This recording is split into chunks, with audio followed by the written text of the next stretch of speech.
مہینے کی اور تیسری تاریخ آج شروع ہو گئی ہے، جیسے کہ 2 دن سے الحمدللہ ہمارا جو درس کا جو سلسلہ ہے وہ سیدنا امام اعظم ابو حنیفہ رضی اللہ تبارک عنہ کے اوپر بات چل رہی ہے آپ حضرات کے سامنے،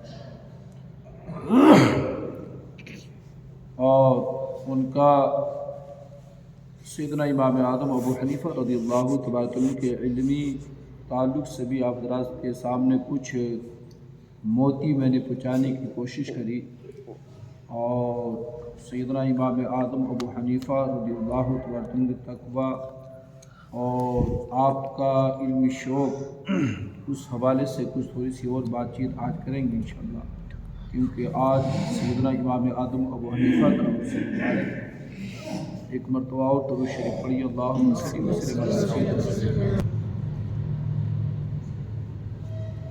سیدنا امام اعظم ابو حنیفہ رضی اللہ تبارک عنہ نے، جیسے کل میں نے آپ حضرات کے سامنے یہ بتایا تھا کہ آپ نے 55 مرتبہ حج کیا ہے، 55 حج کیے سیدنا امام اعظم ابو حنیفہ رضی اللہ تبارک عنہ۔ جب آپ آخری مرتبہ حج کرنے کے لیے گئے تو جب خانہ کعبہ میں آپ پہنچے تو اس وقت جو خانہ کعبہ شریف کے جو خدام تھے اور جن کے پاس خانہ کعبہ کی چابی رہتی تھی، تو ان سے آپ نے کہا کیا میرا یہ جی چاہتا ہے کہ آج خانہ کعبہ کا دروازہ کھول دیا جائے اور میں کعبہ شریف کے اندر اللہ کی عبادت کرنا چاہتا ہوں، کعبہ شریف کے اندر میں اللہ کی عبادت کرنا چاہتا ہوں۔ تو انہوں نے سرکار سیدنا امام اعظم ابو حنیفہ کے لیے خانہ کعبہ کا دروازہ کھولا۔ سرکار سیدنا امام اعظم ابو حنیفہ رضی اللہ تبارک و تعالیٰ خانہ کعبہ کے اندر جب آپ داخل ہوئے تو آپ نے دونوں ستونوں کے درمیان میں، خانہ کعبہ کے اندر 2 ستون ہیں، ان کے دونوں ستونوں کے درمیان میں کھڑے ہو کر 2 رکعت نفل نماز کی آپ نے نیت باندھی، اور جب 2 رکعت آپ نے نماز پڑھنا شروع کری تو 1 رکعت میں پورا قرآن مجید آپ نے ختم کر دیا۔ سیدنا امام اعظم ابو حنیفہ نے 1 رکعت میں پورا قرآن مجید ختم کر دیا۔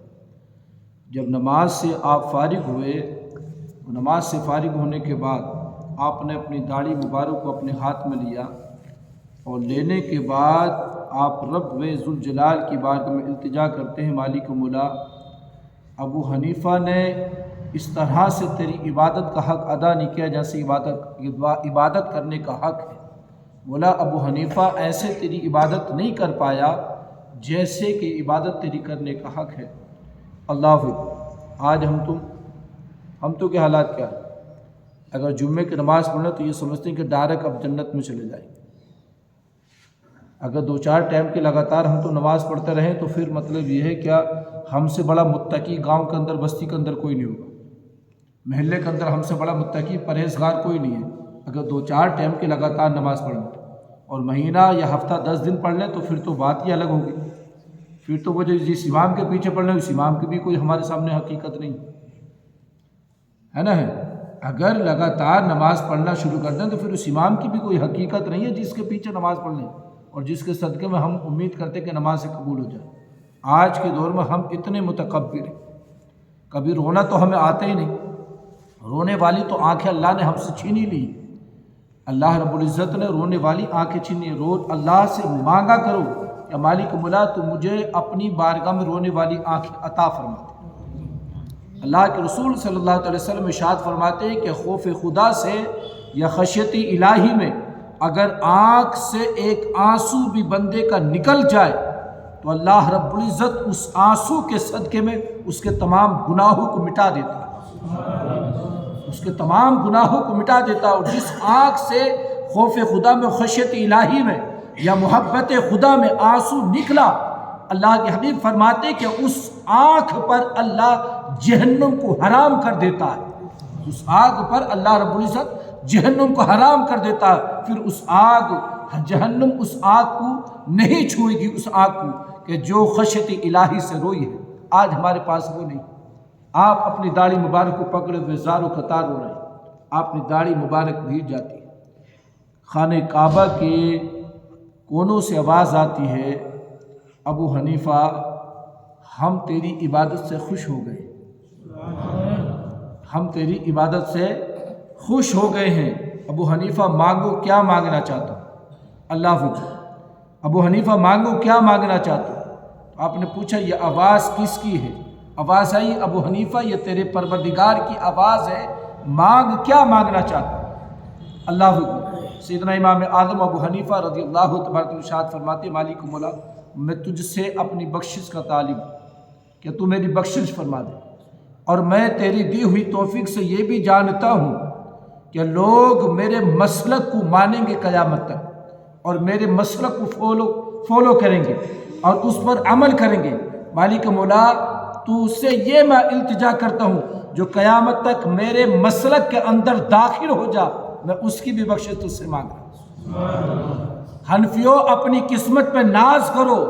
آج ہم یہاں بیٹھ کر جو ذکر کر رہے ہیں امام اعظم ابو حنیفہ رضی اللہ تبارک عنہ کا، جن کو 1300 سال کا کم سے کم عرصہ گزر چکا ہے، قسم خدا کی یہ جو دنیا کے اندر آئے، انہوں نے اللہ اور اس کے رسول کا ایسا کام کیا، یہ تو چلے گئے مگر رہتی دنیا تک ان کا نام آج بھی زندہ ہے، اور سوئے قیامت تک انشاءاللہ سیدنا امام اعظم ابو حنیفہ کا نام زندہ رہے گا۔ اور ہماری اتنی فکر ہے، سیدنا امام اعظم ابو حنیفہ رب سے مانگ رہے، مالک مولا جو میرے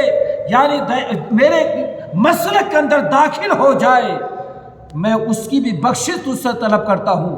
آواز آتی ہے ابو حنیفہ ہم تجھ سے وعدہ کرتے ہیں جو تیرے مسلک کے اندر داخل ہو جائے گا ہم نے اس کی بھی بخشش کر دی، ہم نے اس کی بھی بخشش کر دی ہے۔ تو ہمیں تو چاہیے کہ شکرانے میں اور زیادہ نماز پڑھنی چاہیے، شکرانے میں اور زیادہ نماز پڑھنی چاہیے، جیسے کہ حدیث مصطفیٰ میں آتا ہے کہ سیدنا حضرت ربیعہ بن کعب اسلمی، یہ مسلم شریف کی صحیح حدیث ہے، آقا نے کہا کہ مانگو ربیعہ کیا مانگنا چاہتا، بہت لمبا واقعہ مگر تھوڑے سے اس میں بتا رہا ہوں۔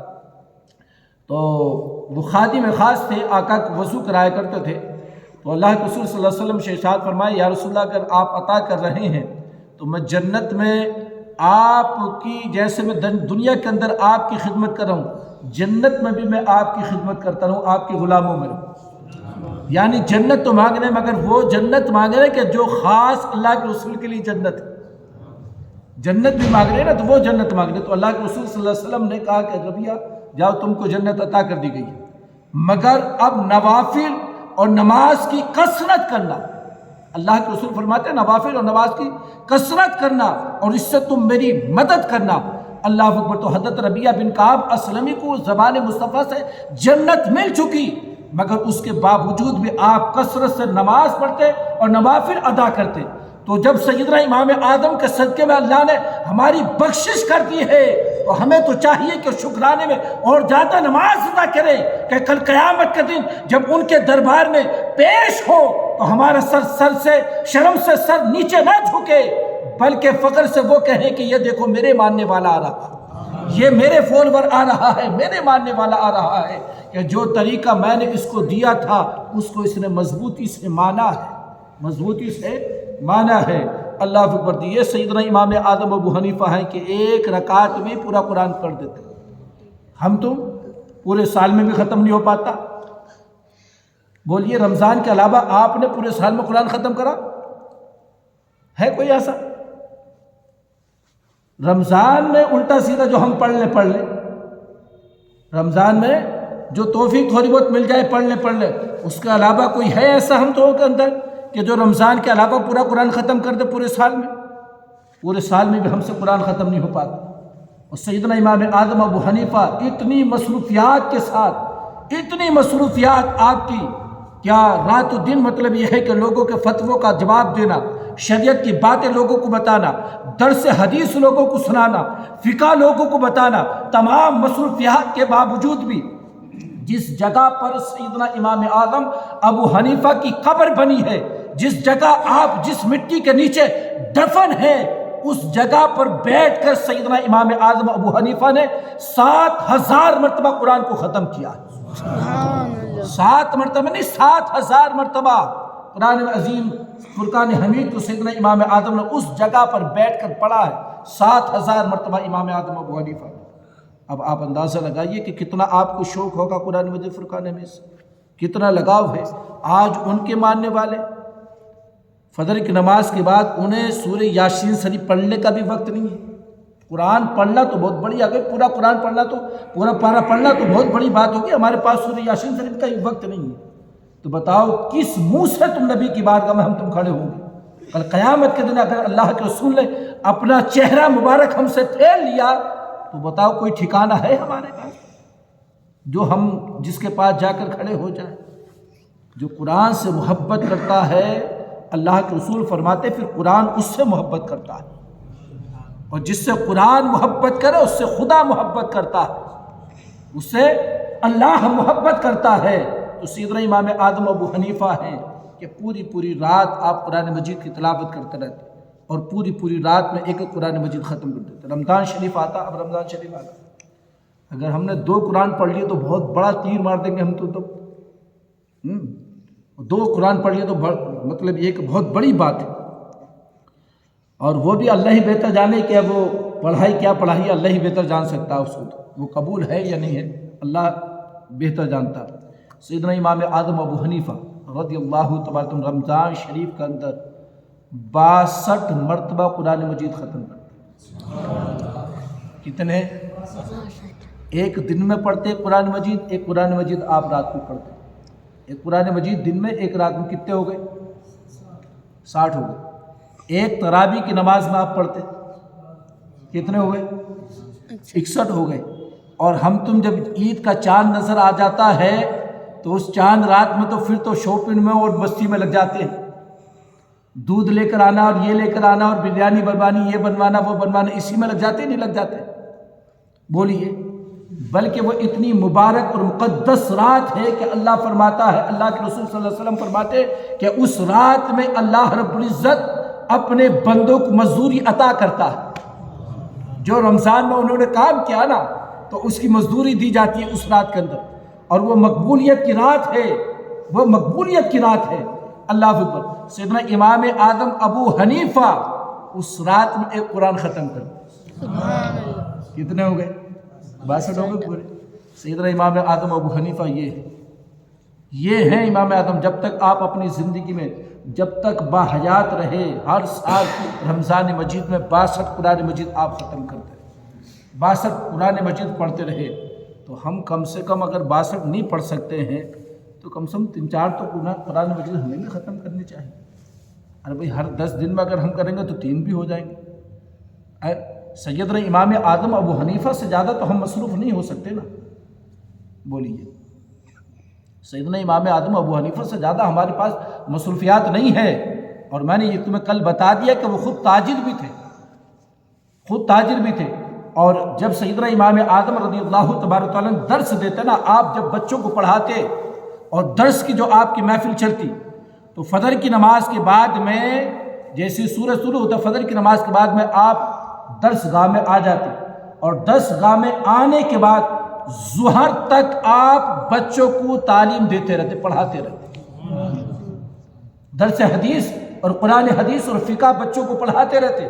اور آپ کے پڑھنے والے آپ کے جو پڑھنے والے شاگرد ہیں وہ ایک وقت میں 900 یا 1300 کی تعداد میں رہتے، 900 کبھی 1300 تعداد میں رہتے، اور وہ بڑے بڑے جلیل القدر، مطلب یہ کہ اپنے وقت محدث اور مفکر بنے، اور ایسے حضرت سیدنا امام یوسف رحمۃ اللہ علیہ جو سیدنا امام اعظم ابو حنیفہ کے شاگرد ہیں، قسم خدا کی وہ خود اتنے بڑے امام ہیں، امام اعظم ابو حنیفہ کے شاگرد جو ہیں کہ حضرت امام شافعی جو ہیں، امام شافعی کے وہ دادا استاد حضرت امام یوسف رحمۃ اللہ علیہ، امام مالک کے استاد ہیں، وہ حضرت امام احمد، حضرت امام حنبل کے استاد ہیں حضرت امام یوسف رحمۃ اللہ علیہ۔ یہ امام یوسف رحمۃ اللہ علیہ جو تھے بڑے غریب گھرانے سے تھے، والد صاحب کا انتقال ہو گیا تھا، 4 یا 3 مہینے تھے ان کی، یہ اکیلے تھے۔ تو والدہ محترمہ بڑی پریشان رہتی گھر کے اخراجات کے حساب سے۔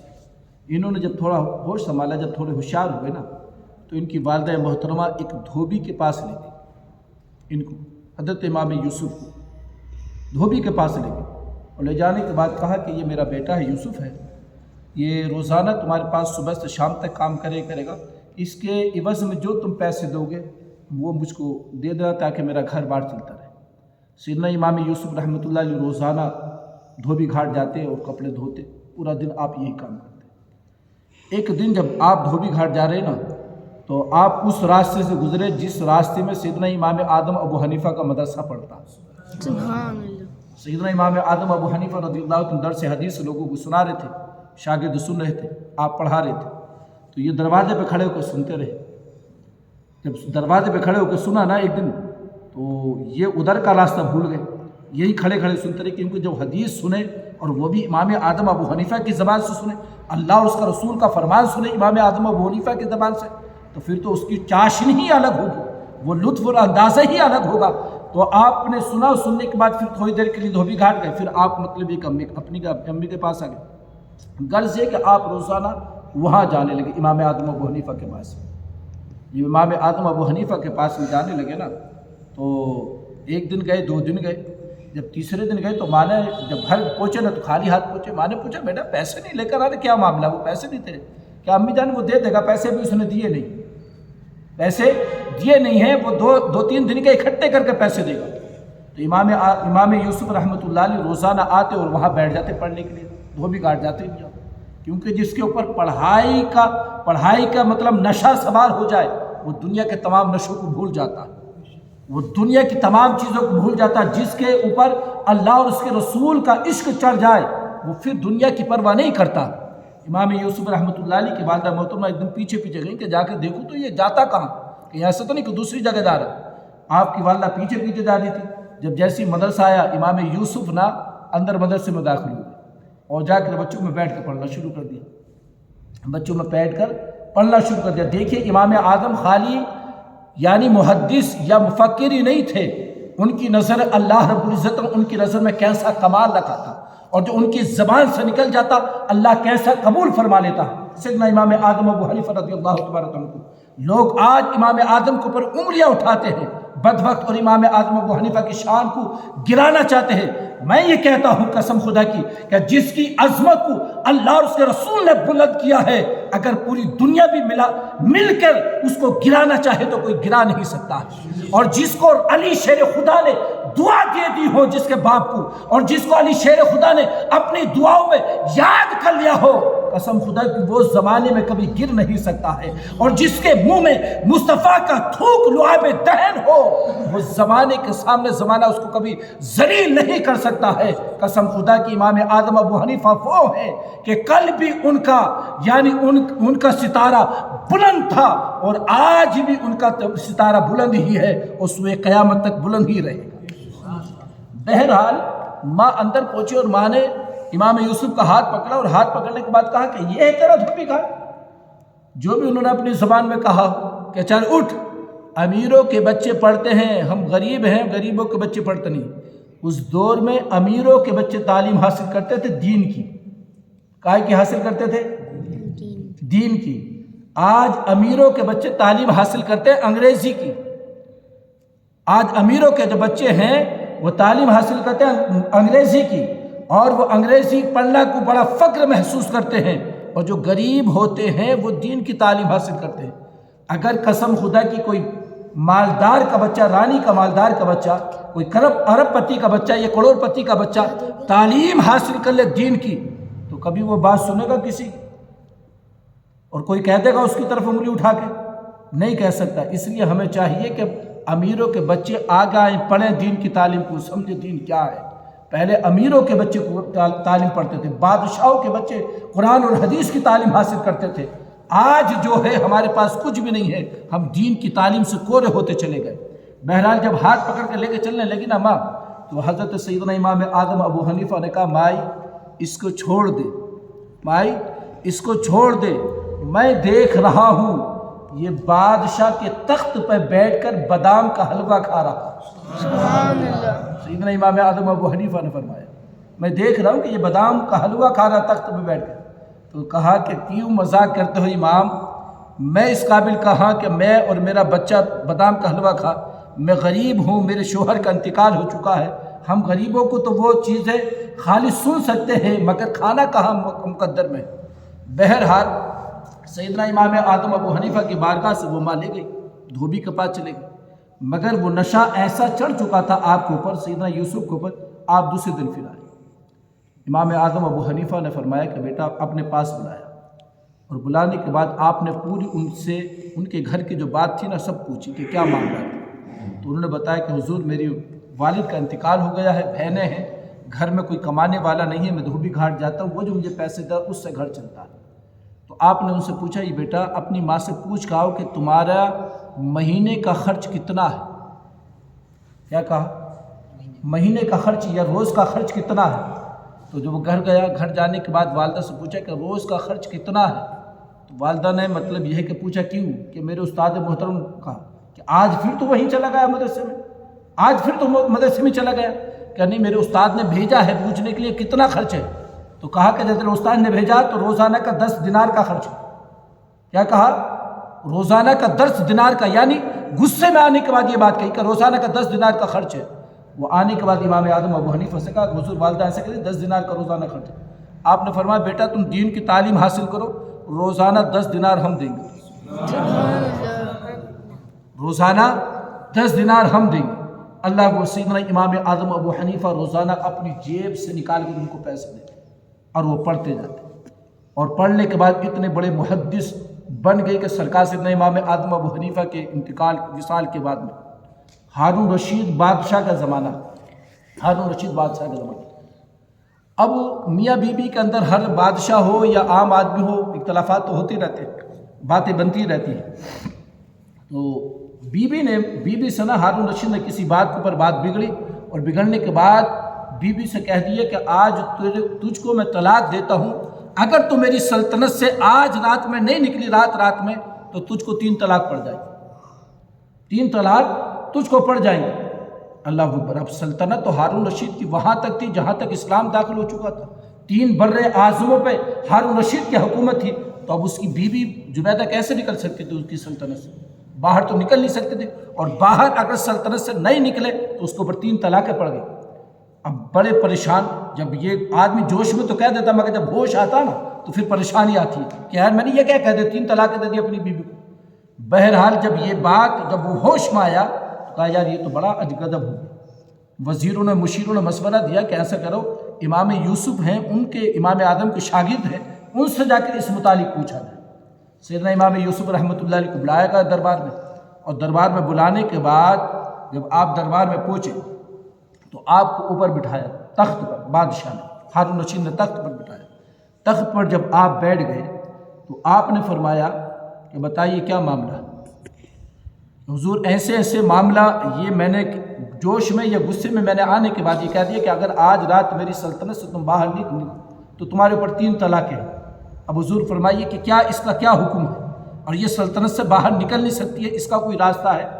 تو آپ مسکرائے، اور مسکرانے کے بعد کہا کہ ٹھیک ہے اس کا راستہ ہم نکال دیں گے، مگر شرط پہلے یہ ہے کہ آپ بادام کا، سنا کہ بادشاہوں کے دربار میں بادام کا حلوہ بنتا ہے، پہلے بادام کا حلوہ پیش کیا جائے، سبحان اللہ، پہلے بادام کا حلوہ پیش کیا جائے۔ جب بادام کا حلوہ پیش کیا گیا نا تو امام یوسف رحمۃ اللہ علیہ تخت پر بیٹھے، تو جب تخت پر آپ بیٹھے بادام کا حلوہ آیا تو آپ نے کہا کہ میں بعد میں کھاؤں گا، پہلے میری ماں کو بلا کے لے کر آؤں۔ سبحان آپ کی ماں کو بلایا گیا اور اس بادشاہ کے تخت پر بٹھایا گیا امام یوسف کے سامنے۔ جب دونوں ماں بیٹے آمنے سامنے بیٹھ گئے، امام یوسف کی آنکھوں میں آنسو آ گئے۔ ماں نے کہا بیٹا اس خوشی کے موقع پہ بھی رونے کی وجہ کیا ہے؟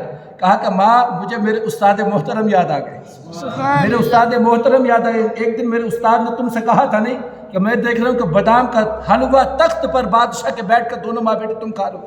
ماں دیکھ جو میرے استاد نے کہا تھا، یہ علم کی ہی برکت ہے کہ آج اس تخت پر بیٹھ کر تو بھی حلوہ کھا رہی ہے، میں بھی حلوہ کھا رہا ہوں، میں بھی حلوہ کھا رہا ہوں۔ کھانے کے بعد کہا کہ بادشاہ اپنی بیوی زبیدہ کو بلاؤ اور اعتکاف کی نیت کر کر اس کو مسجد میں ٹھہرا دو، آج رات اعتکاف کی نیت کر کر مسجد کے اندر ٹھہرا دو، تیری حکومت ہر جگہ ہے، اللہ کا گھر وہ ہے کہ وہاں بادشاہ کی بھی حکومت نہیں ہوتی۔ سبحان اللہ۔ اللہ کا گھر وہ ہے کہ وہاں بادشاہ کی حکومت بھی نہیں ہوتی ہے، بادشاہ کی حکومت بھی اس گھر سے باہر ہے۔ جس کی بھی حکومت ہے خدا کے گھر سے باہر ہوتی ہے، خدا کے گھر میں کسی کی حکومت نہیں، یہاں اسی کی حکومت ہے جس کا یہ گھر ہے، یہاں اسی کی حکومت ہے جس کا یہ گھر ہے۔ تو وہ جبیدہ خاتون بھی طلاق سے بچ گئی۔ یہ سیدنا امام اعظم ابو حنیفہ کے شاگرد، جب ان کے شاگردوں کا یہ عالم ہے تو استاد کا عالم کیا ہوگا، استاد کا مقام کیا ہوگا۔ بہرحال سیدنا امام اعظم ابو حنیفہ رضی اللہ تبارک عنہ اللہ کے رسول کی بارگاہ میں حاضر ہوتے مدینہ شریف، تو آقا کی بارگاہ میں حاضر ہونے کے بعد آپ نے سلام عرض کیا، الصلاۃ والسلام علیک یا سید المرسلین، سلام عرض کیا الصلاۃ والسلام علیک یا سید المرسلین۔ تو قبر مصطفیٰ سے جواب آتا ہے، قبر مصطفیٰ سے جواب آتا ہے وعلیکم السلام یا امام المسلمین، سبحان اللہ۔ یا امام المسلمین، یعنی تمام امت کے امام تجھ پر بھی سلام ہو، تمام مسلمانوں کے امام تجھ پر بھی سلام ہو۔ اللہ کے رسول صلی اللہ علیہ وسلم سلام بھیج رہے ہیں سیدنا امام اعظم ابو حنیفہ کے اوپر۔ سیدنا حضرت داتا علی حجویری رحمۃ اللہ علیہ، داتا علی حجویری جن کا مزار پاکستان لاہور کے اندر ہے، اور جن کے مزار مبارک پر سرکار سنت علی نواز نے 40 دن تک چلا کیا، 40 دن تک چلا کیا۔ سیدنا امام اعظم ابو حنیفہ رضی اللہ تعالیٰ کے بارے میں فرماتے ہیں کہ ایک مرتبہ میں ملک شام گیا، حضرت داتا صاحب فرما رہے ہیں، داتا صاحب اپنی کتاب میں فرماتے کہ میں ملک شام گیا، اور ملک شام میں حضرت بلال عاشق رسول حضرت بلال کی قبر پر زیارت کرنے کے لیے اور فاتحہ پڑھنے کے لیے گیا، فاتحہ پڑھنے کے لیے گیا۔ پتہ یہ چلتا ہے کہ ہر دور کے اللہ والے ولیوں کی قبروں پر جاتے تھے اور فاتحہ پڑھتے تھے۔ یہ شرک و بدعت تو اب ہوا ہے، ہر دور کے اللہ کے ولی قبروں پر جا کر فاتحہ پڑھتے تھے۔ حضرت داتا خود فاتحہ پڑھ رہے ہیں، فرمائے فاتحہ میں نے پڑھی، اور فاتحہ پڑھنے کے بعد وہی میں بیٹھ گیا، بیٹھے بیٹھے مجھے اونگ آ گئی، یعنی میری آنکھیں بند ہو گئی۔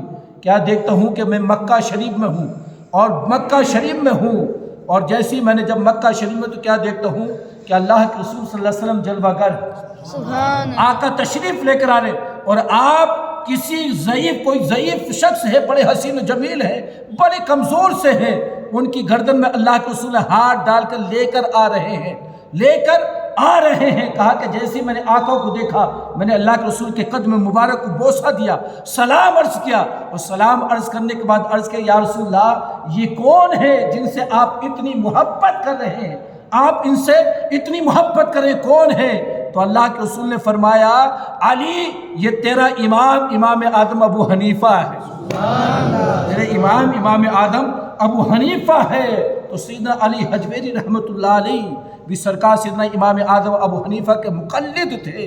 آپ فرماتے کہ اس دن سے پھر امام اعظم ابو حنیفہ کی محبت میرے دل میں گھر کر جاتی ہے۔ سیدنا امام اعظم ابو حنیفہ کے اس قدر مطلب یہ ہے کہ فضائل اور مناقب ہیں کہ میں ساری رات بھی بولوں تو بند نہیں، ختم نہیں ہو سکتے۔ یہ چند باتیں میں نے گن گن کے آپ سے پوچھائی۔ اللہ تعالیٰ اپنے محبوب کے صدقے میں ہم سب کو عمل کی توفیق عطا فرمائے، ان کے ذاکرین میں، ان سے محبت کرنے والوں میں اللہ ہمارا نام شامل فرمائے۔ ورنہ اگر ان کی کرامات کی بات کی جائے اور ان کے اخلاق حسنہ کی بات کی جائے تو یہ الگ الگ ایک باب ہے، الگ الگ ایک ایک باب ہے۔ اگر ان کی کراماتوں کو اگر بیان کیا جائے تو پوری رات میں کراماتیں بیان نہیں ہو سکتی ہے۔ ان کے اخلاق حسنہ کی ایک مثال میں پیش کر اپنی بات کر رہا ہوں، بات کو ختم کرتا ہوں۔ سیدنا امام اعظم ابو حنیفہ رضی اللہ تبارک عنہ کے پڑوس میں ایک موچی رہتا تھا، موچی جانتے ہیں آپ؟ موچی رہتا۔ اچھا وہ موچی جو تھا بڑا بدتمیز موچی تھا، اور وہ عیاش قسم کا موچی تھا۔ سیدنا امام اعظم ابو حنیفہ کو ہمیشہ وہ چڑانے کے کام کرتا، چڑانے کے، یعنی وہ ایسے کام کرتا جس سے امام اعظم ابو حنیفہ کو تکلیف پہنچے۔ وہ پڑوسی کا حق نہیں سمجھتا تھا، مگر یہ امام اعظم ابو حنیفہ پڑوسی کا حق سمجھتا تھا۔ وہ کیا کام کرتا؟ پورا دن کام کرتا، محنت مزدوری کرتا، شام کو جو بھی پیسہ اس کو ملتا نا، اس سے وہ شراب اور گوشت خرید کر لے کر آتا، شراب اور گوشت خرید کر لے کر آتا، اور رات میں لا کر وہ بناتا اور اپنے دوستوں کو بلاتا، اور بلانے کے بعد پھر وہ اپنی محفل سجاتا، اور وہ بڑی بلند آواز سے مطلب یہ کہ وہ اپنی زبان میں گایا کرتا تھا۔ سیدنا امام اعظم ابو حنیفہ اگر نماز پڑھتے آپ کو بڑی تکلیف ہوتی، مگر کبھی اپنی زبان سے آپ نے یہ نہیں کہا کہ آپ ایسا کیوں کر رہے ہیں، آپ ایسا کیوں کر رہے ہیں؟ اگر ہم تو کہ پڑوس میں ایسا اگر ہو جائے، اب ہم کے پڑوس میں اگر ایسا ہو جائے تو ایک دن برداشت کرنا، 2 دن، تیسرے دن کیا کریں؟ پولیس تھانے میں جا کر رپورٹ لکھوا کے آئیں گے نہیں آئیں گے؟ وہی روزانہ یہ حرائم پن کر رہا ہوگا نہیں ہوگا؟ مگر سیدنا امام اعظم ابو حنیفہ بالکل خاموش رہتے، کچھ جواب نہیں۔ ایک دن کیا ہوا، کوتوال کا وہاں سے گزر ہو گیا، اس گلی سے کوتوال کا، جب کوتوال کا تھانے دار کا گزر ہوا نا تو کوتوال نے جب وہ دیکھا نا وہ محفل سج رہی ہے اور یہ بکواس کر رہے ہیں تو کوتوال اٹھا کے لے گئے اور لے جانے کے بعد جیل میں بند کر دیا اس موچی کو، اور جو اس کے ساتھ تھے ان کو بھی بند کر دیا۔ امام اعظم ابو حنیفہ رضی اللہ تبارک تعالیٰ عنہ کو اس رات میں تو پتہ نہیں چلا۔ دوسرے دن جب امام اعظم ابو حنیفہ رات آئی اور امام اعظم ابو حنیفہ عبادت کے لیے کھڑے ہوئے تو وہ شور گل نہیں تھا، شور و گل نہیں تھا۔ جب صبح ہوا تو آپ نے پوچھا کہ جو ہمارے پڑوس میں موچی رہتا تھا آج اس کی آواز نہیں، کیا معاملہ؟ ہمارے پڑوسی کہاں ہے؟ اس کی آواز نہیں۔ کس نے کہا حضور کوتوال جو شہر کا کوتوال تھا اس کو لے جا کر گرفتار کر کے جیل میں ڈال دیا۔ سیدنا امام اعظم ابو حنیفہ اسی وقت خلیفہ کے پاس پہنچے، جو عیسیٰ بن موسیٰ خلیفہ تھے اس وقت کے، گورنر تھے وہاں کے، ان کے پاس پہنچے، اور پاس پہنچنے کے بعد جب گورنر نے دیکھا نا تو ادب کے ساتھ کھڑا ہو گیا، کہا کہ حضور آپ کیسے تشریف لائے؟ اگر کوئی بات تھی تو مجھ کو بلا لیتے، میں آ جاتا۔ فرمایا کہ میرا پڑوسی جو ہے وہ تمہارے کوتوال نے گرفتار کر دیا، میں اس کی ضمانت کے لیے آیا، میں اس کی ضمانت کے لیے آیا ہوں۔ اللہ اکبر۔ کہا کہ حضور میں نے سنا وہ بڑی تکلیف دیتا ہے۔ فرمایا وہ جو تکلیف دیتا ہو الگ بات ہے، مگر وہ میرا پڑوسی ہے، میرا حق ہے کہ میں اس کو چھڑانے کے لیے آؤں۔ اللہ اکبر۔ امام اعظم ابو حنیفہ نے اس کی ضمانت کرائی، ضمانت کرانے کے بعد جب رہا کرا لیا تو آپ نے وہ جو شعر پڑھتا تھا نا وہ کہتا تھا کہ لوگوں نے مجھے ضائع کر دیا ہے، تو امام اعظم نے کہا کہ دیکھو ہم نے تمہیں ضائع نہیں ہونے دیا، ہم نے تمہیں ضائع نہیں ہونے دیا۔ نے کہا حضور قدموں پہ گر کہا حضور آپ نے واقعی میں مجھ کو ضائع نہیں ہونے دیا، اور آپ نے ہمسایہ پڑوسی کا حق ادا کر دیا۔ میں ہی بدوقت تھا جو میں آپ کو ستاتا تھا۔ قسم خدا کی امام اعظم ابو حنیفہ کی یہ اخلاق دیکھنے کے بعد وہ سچی توبہ کرتا ہے، اور توبہ کرنے کے بعد اللہ کا ولی کامل بن جاتا ہے۔ یہ سرکار سیدنا امام اعظم ابو حنیفہ کا اخلاق ہے۔